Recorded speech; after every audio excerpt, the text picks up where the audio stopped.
Folks, hello and welcome to Tavern Chat. I am your host, Tenkar, your bartender in the OSR. And I'm sure folks are going, oh my God, there was no blog post on Saturday. No, there wasn't. Oh my God, there was no video on Saturday, no live stream, no Gamers Health. Well, I was certainly being unhealthy last night, staying up to nearly 1 o'clock at the venue, hanging out with Tom and Matt Roberts and a few others. And maybe the adult beverages were flowing, but mostly conversation was flowing. A lot of talk was going on. We talked about the 10 keys. They are pretty much confirmed for next year, but solidify it. I think some of the categories may need to be. We have joking names for them. I think they need to be solidified a bit more to be taken seriously. But it was a good time. So now I got to also meet up over the weekend for the first time, face to face. Tammy and Tom Veralt. Got to meet Rob Conley for the first time. I've known Rob for years. Rob and I had never met in Meat Space, right? No, we met in Meat Space. Matt Jackson, holy shit. Got to meet Matt and hang out with Matt. Of course, not just Joe the lawyer, but Joe's brother Mikey. Hey, I never met Mikey face to face, so it was kind of cool. It was great meeting a lot of these people for the first time face to face that I've known for years because of the internet. Um, Also in my my Saturday morning game, which me into Tenkar went very well. I will probably do an episode talking about what I did right, maybe what I did wrong. But I thought it played out very well. We had a good time. But one of my players at the table, she told me that she was the winner of the 1,000 subscriber giveaway on this channel. I was like, what? And they still have some of that money left to spend. So God bless. That was fun. That was really like bringing a smile to your face. So, what's good about cons like ShireCon, and we learned about another convention. I'm not saying it's old school, but certainly RPG heavy, happening up in Massachusetts in April. I forget the name of it offhand. You'll have to forgive me. Rich and I are definitely going to look into it because it looks like we can drive it about 3.5 hours, which is certainly very drivable. The great thing about ShireCon is it is drivable. The worst part about ShireCon was when you made it 1 day con, is it was fucking drivable. So we went up on Thursday, came home this morning. This morning's ride, well, this morning, early afternoon. Great until the Whitestone Bridge. Until the Whitestone Bridge got closed down as we were on a stand because of a 2-car accident with a hazmat spill. I guess the oil for one of the cars. Oh, well, extra time. But it's also great to go to a con that you can drive to because it means you can buy shit, not have to worry about checking stuff in at the airport, what you're carrying. Right, you're carrying it to your trunk. You're not carrying it through the airport. So, in no special order, I picked up, I think for $15 on the silent auction, the following pieces. Now, Tower of the Black Pearl was originally written as a 3E adventure, I do believe. But I love Harley's work. So I saw Harley on it, and I was like, all right, let's see what else is there. Mutant Crawl Classics. Home for the Holodeath. All right, so at least you're getting your value for your money up there. Scions of the Computarchs. Another DCC MCC adventure. And now this cover got me because this cover looks old. It's not old. right? But it's Harley Stroh, so it's supposed to be an alternate cover for Jewels of the Carnifex. Again, I love Harley's work. It is imaginative. It's got little twists to it. You can usually recognize his writing, and I didn't have those. So then you had some ShireCon specials from 30 Games, A Giant Quandary,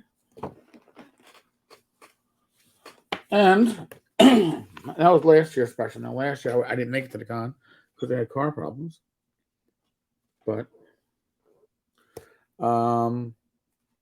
Curse of Cobalt Cave. That's this year's. Sorry for my voice. I do a lot of talking. Conventions do make me hoarse. Then Tom came out with boxes upon boxes of older stuff, older collectible charts, stuff that was being sold off. So I went in and I was like, all right. I personally never had a copy of X1 because I was never a BX player back in the day. So I had a PDF copy of this. But this, and it's a player copy. Oh, it's a play copy, right? This is not a collectible copy, but do you see the price that's on this? I got it for $4.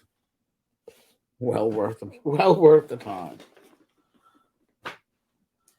One that it had escaped me prior. Again, I think I played it one of my friends, but Ghost Tower of Inverness. Now, I know of it. I believe at one point I actually read it. Didn't own it. Got it for $20. Not in bad condition at all.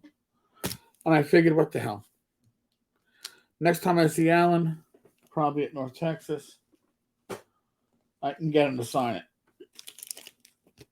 it. One that I was like, it's a beat up copy, but I have it in the what is it, the 9 or 10 adventure compilation, but I never had an original V3. Palace of the Silver Princess. Now it's not a first print. It's not with the offensive material, but hey. And then last but not least, Rich and I have been talking about doing solo gaming. I say solo gaming, the two of us going through solo adventures. Why not? Into the Unknown, Pace Setter Games, for Swords and Wizardry. Look, I've heard good things about it from others, so we are going to go through that in the coming weeks. Maybe we'll go to the Poconos. So, great con, great time. Did I take a 3-hour nap after my 3+ hour drive today? Yeah. Why? Because we stayed at a local inn. It's not a bed and breakfast. They didn't serve breakfast. Accommodations were not especially inexpensive, but they were comfortable, right? It was an old school location. You know, you have the horse hitching post, the stone hitching post out in front. Gotta love that, those touches. But I don't sleep a lot at cons because I want to stay up late and socialize. And then I got to get up early to game. So even a one-day con, we got there early. We got there on Friday. That's where we did a lot of hanging out. There's a lot of pre-con day, pre-con get it on, like we called it, North Texas. Probably close to 2,000 people playing, eating, drinking on Friday night. So, and of course, you had to be up early for the game. So it was a great time. So now I am thinking that our con schedule, well, it's going to be pretty heavy in the early part of the year, is, all right, again, we have no game hall this year. Just taking game hall off. Because hotel was just not happening. So we take off Game Home and we go TotalCon. We can drive to TotalCon. The only problem with TotalCon is the actual venue itself. Maybe I won't come down with another upper respiratory infection like I did at last TotalCon, which led to my 2020 horror 3 hospitalizations. But in any case, TotalCon in February. There's another convention in April up in Massachusetts again. Slips my mind, but I do have a business card for it, so we will look at that. That is February, April, June, North Texas, and then wrap around to ShireCon next year. So we're going to look at least 4 cons, maybe 5 if we can get Game Hall back into the mix next year.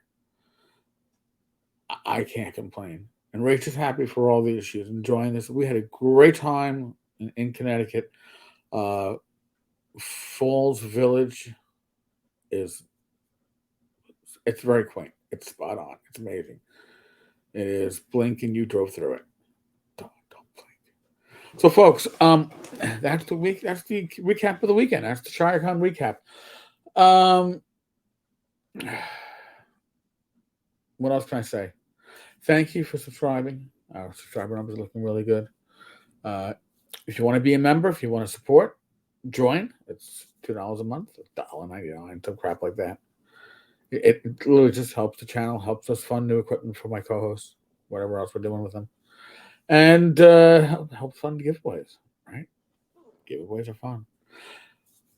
As always, we're in the midst of the world of the pandemic. What does that mean? It means please use your common sense. Other than that, be safe, be well, God bless. Roll those dice, roll them well. I will be back again tomorrow with more gaming news, events, thoughts, whatever crosses my mind. I'll catch you later.